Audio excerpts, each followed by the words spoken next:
Hello everyone, आप सभी को मेरा नमस्कार। I am professor Rishi Chheda and in this particular video I am going to explain you certain concepts और certain areas about how to solve MCQs. ठीक है, एक एमसीक्यूज एक नया कंसेप्ट अभी आईसीआई ने इंट्रोड्यूस किया है at inter CA and final CA levels, जो पहले नहीं हुआ करता था। मई 2018 से आईसीआई ने एमसीक्यूज का इंट्रोडक्शन किया है एंड एमसीक्यूज में जैसे आपको पता होता चार एमसीक्यूज, चार ऑप्शंस होते हैं, चार में से एक ऑप्शन आपको सिलेक्ट करना होता है। So let's just start with the video.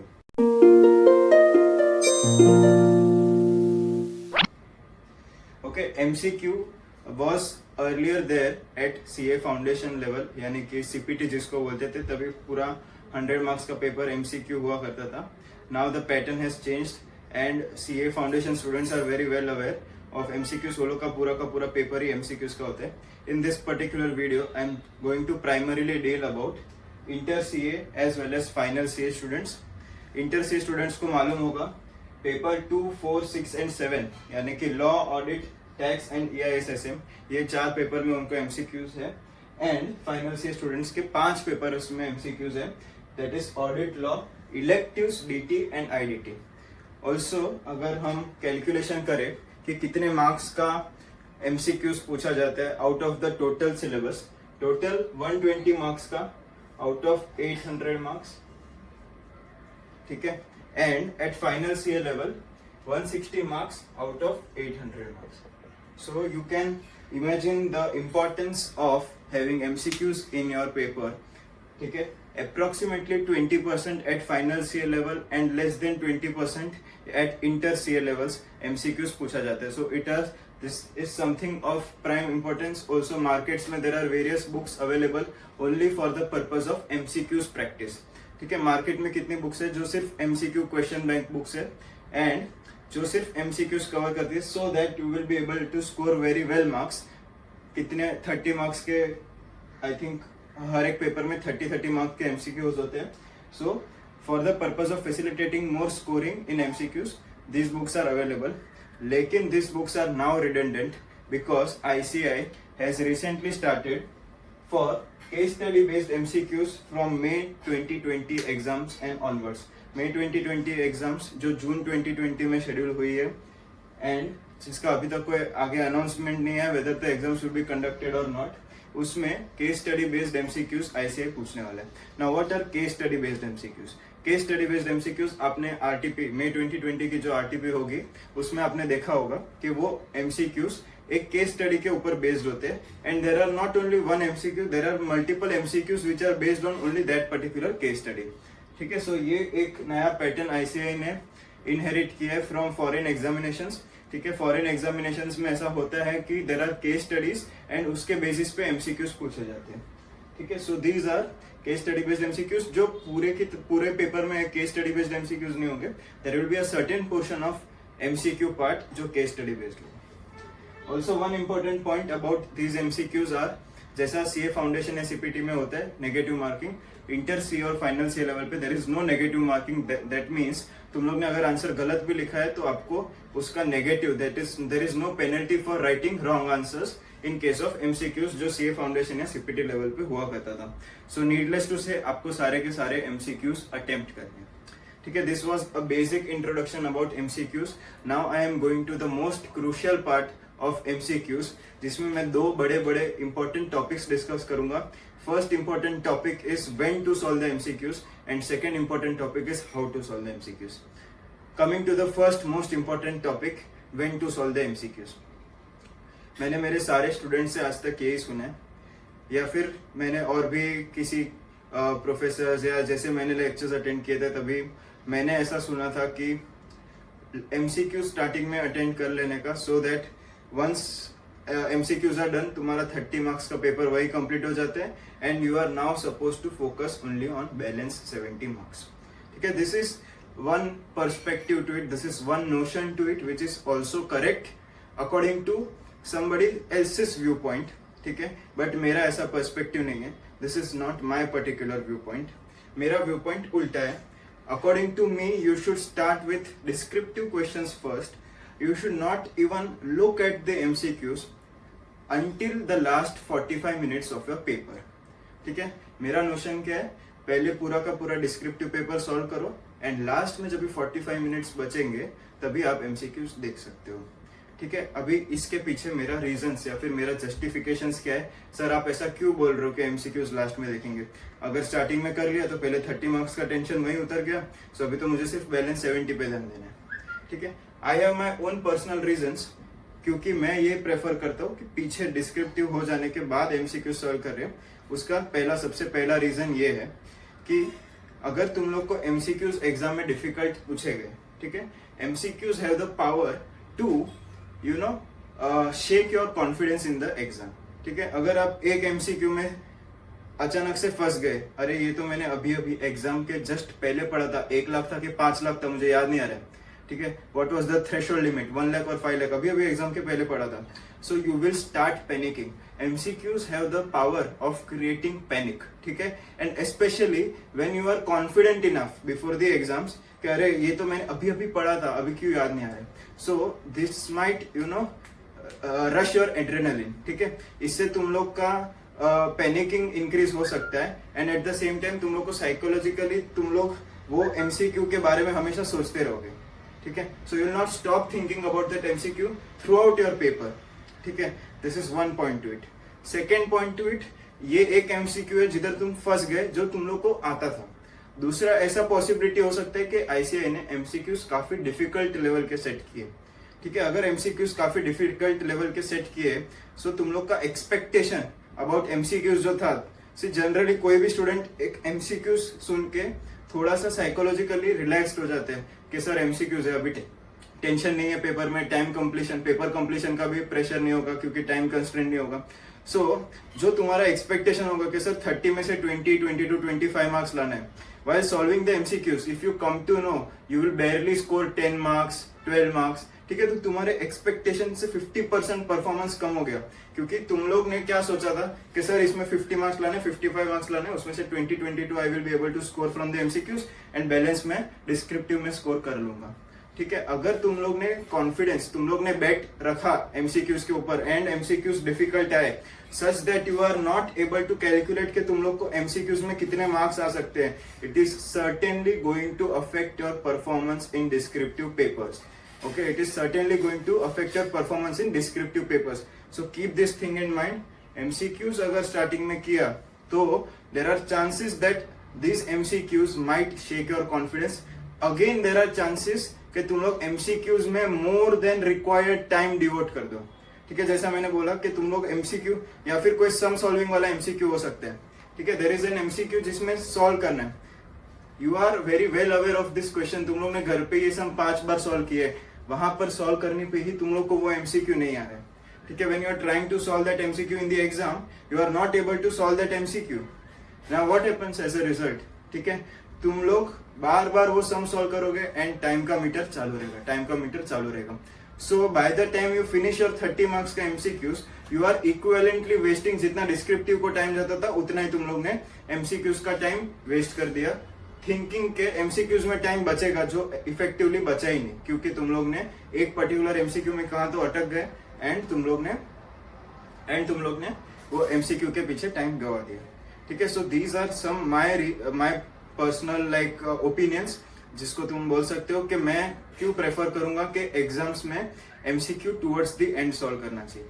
अभी टुवर्ड्स द एंड अगर सॉल्व करना है सर, तो एमसीक्यू सॉल्व करने को कितना टाइम लगेगा वो हमें कैसे पता। ऑल्सो मैं एक पॉइंट बताना भूल गया, स्टडी मतलब जो तुम लोग को रीडिंग टाइम मिलता है 15 मिनट्स, उसमें भी एमसीक्यूज नहीं पढ़ना है। ठीक है, you are not suppose to read those MCQs during that 15 minute period. तुम लोग को एमसीक्यूज का जो भी पार्ट है, पूरा का पूरा पार्ट है, वो seriously like towards the end, at the end 45 minutes अभी बाकी होंगे तभी करना है। 45 मिनट्स अभी बाकी है तभी मैंने एमसीक्यूज लेके बैठा, तभी मैंने एमसीक्यू। अच्छा okay, now are 45 minutes appropriate time, मतलब अगर ऐसा नहीं होना चाहिए सर कि मेरा 45 मिनट्स में 30 एमसीक्यूज नहीं हो रहे हैं। ठीक है, 45 मिनट्स में अगर तुम लोग नहीं कर पा रहे हो 30 MCQs, then you require adequate practice, because 45 minutes is a very sufficient time to solve 30 MCQs. It is approximately 1.5 minutes per MCQ, which is seriously you can say very sufficient amount of time for solving MCQs, क्योंकि कुछ कुछ MCQs होंगे जो तुम्हारे 10 second में हो जाएंगे। सो effectively तुम लोग को बाकी कितने एमसीक्यूज के लिए 2 मिनट 3 मिनट वगैरह मिल सकते हैं। एंड ये जो भी एमसीक्यूज के सब्जेक्ट्स है, दीज आर फोकस्ड और प्राइमरीली थियरी ओरिएंटेड सब्जेक्ट्स। सो ऐसा भी नहीं है कि सब एमसीक्यूज में हम लोग को सॉल्विंग करना है, स्पेशली लॉ ऑडिट में तो प्रॉपर थियरी एमसीक्यूज ही होंगे। So what is my perspective के लास्ट 45 मिनट्स हम लोग को, अच्छा ओके सर, मेरा अगर लास्ट 45 मिनट्स तक अगर डिस्क्रिप्टिव लिख के नहीं हुआ तो क्या करने का? डिस्क्रिप्टिव जितना हुआ वहीं पर उसको छोड़ देने का, ठीक है। Last 45 minutes is like an alarm for you, ठीक है। 45th मिनट्स लास्ट पीछे के स्टार्ट हुए, वैसे ही you should shut down all your operations regarding descriptive questions and you should switch over to MCQs वाला part. Also you know that MCQ is to be marked in OMR sheet, ठीक है। OMR sheet जो आता है, optical जो sheet होता है, machine से चेक होता है, उसका आंसर पेपर सेपरेट होता है। सो सब कुछ छोड़ छाड़ के तुम लोग को डायरेक्टली किधर जंप करना है? MCQs पे। 45 minutes, I don't think any student will really face any issue with regards to time when I say कि 45 मिनट्स कम है। अगर 45 मिनट्स सफिशिएंट है तो है सफिशिएंट, ठीक है। सो अगर तुम लोग को लग रहा है, फिर भी इन योर केस अगर तुम लोग को लग रहा है और बफर देना चाहिए, देन लास्ट 1 आवर, अभी आई डोंट थिंक 1 आवर के ऊपर तुम लोग को लग सकता है एमसीक्यूज में। So last 1 hour you should devote for MCQs, and अगर बैलेंस टाइम बचा एमसीक्यूज सॉल्व करने के बाद, then you can again jump to descriptive, ठीक है। सो वापस एंड में डिस्क्रिप्टिव में जा सकते हैं। नाउ जैसे ही तुम लोग का 45 मिनट स्टार्ट हो रहे हैं, सबसे पहला चीज you need to do is take a deep breath, ठीक है। तुम लोग को पहले माइंड को एकदम काम करना है, क्योंकि 45 मिनट्स लास्ट के है, उसके गाय के चक्कर में तुम्हारा एमसीक्यूज का ऑप्शंस गलत हो सकता है। So you should be aware that you are able to solve all this MCQs very peacefully and in a very calm state of mind, ठीक है। कुछ भी गाय नहीं करना है, thinking that you have ample time, you don't have any descriptive questions to write. अभी मेरा focus should be purely on MCQs. तो यहाँ पे जब हम एमसीक्यूज अभी सॉल्व करने स्टार्ट करेंगे, so how to solve the MCQs, वो प्रोसेस को मैंने 3 पार्ट में डिवाइड किया, ठीक है। I have divided the entire process of solving this MCQs into 3 parts, ठीक है, जिसको मैं राउंड 1, राउंड 2 एंड राउंड 3 बोलता हूँ, ठीक है। Let's start with round 1. Round 1 MCQs are called confident MCQs. Confident MCQs means you are surely or you are fairly confident that the answer is B or the answer is C or the answer is D as the case may be. ठीक है। Now what do I mean by the term confidence? ठीक है, confidence should not be confused with overconfidence. मैंने बहुत students को देखा है, options question देखा, फटाफट ऑप्शन देखा, अरे यही करेक्ट है, सी करेक्ट है, डी करेक्ट है, without examining the appropriateness of other options. You are not supposed to blindly go for one particular option. तुम लोग को बाकी ऑप्शंस भी अच्छे से रीड करना है, समझ के फिर ए, बी, सी या डी करना है, ठीक है। So well you are attempting confident MCQs, beware of overconfidence and there are chances of silly mistakes. Questions होंगे जहाँ पे तुम लोग ने प्रैक्टिकल क्वेश्चन सॉल्व किया, फॉर एग्जांपल डीटी में तुम लोग को पूछा कंप्यूट द टोटल इनकम तुम लोग ने कंप्यूट किया एंड तुम लोग को जो आंसर आया वही तुम लोग को ऑप्शन में दिखा और तुम लोग ने टिक कर दिया, ठीक है, क्योंकि देयर आर चांसेस कि तुम लोग ने जो मिस्टेक किया है वो पर्टिकुलर ऑप्शंस में फैक्टर हो चुका है already, that has already been accounted for in that option. ICI को मालूम है कि तुम ये गलती कर सकते हो, तुम लोग ने ये गलती किया एंड तुम लोग ने वो ऑप्शन सिलेक्ट किया, ठीक है। So after writing this MCQ you will be very confident, अरे सर मेरे सारे एमसीक्यूज एकदम करेक्ट गए, क्योंकि तुम लोग ने जो गलतियां की थी वो सारे के सारे ऑप्शंस में थी, ठीक है। So even if you are solving the answers and you are confident about the answers, please recheck and please ensure that you are not making any silly mistake, because वो particular silly mistake already ICI ने सोचा होगा and वो options में तुम लोग को दे दिया होगा। So please be aware of silly mistakes. So मैंने फर्स्ट राउंड में मैं सिर्फ वही एमसीक्यूज देखूंगा जिसमें मैं कॉन्फिडेंट हूँ, ठीक है। अगर मैंने फर्स्ट एमसीक्यू सॉल्व किया, आई एम फेयरली कॉन्फिडेंट, ठीक है, मैंने टिक कर दिया। सेकंड एमसीक्यू सॉल्व किया, आई एम फेयरली कॉन्फिडेंट, मैंने टिक कर दिया।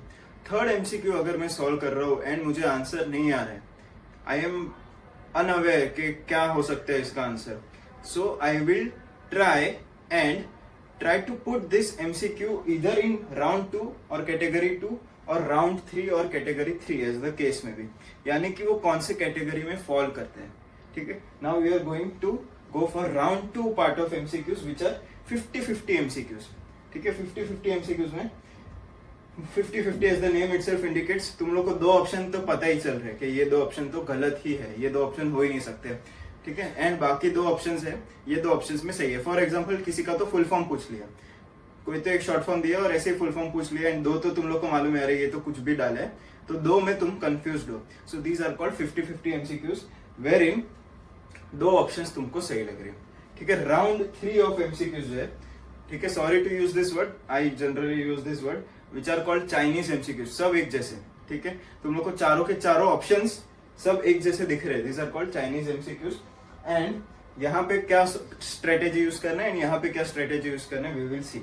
ठीक है, सो राउंड 2 वाले जो एमसीक्यूज है, this round 2 of MCQs are to be solved by a proper thinking approach. You are supposed to think of how each of the option has been calculated.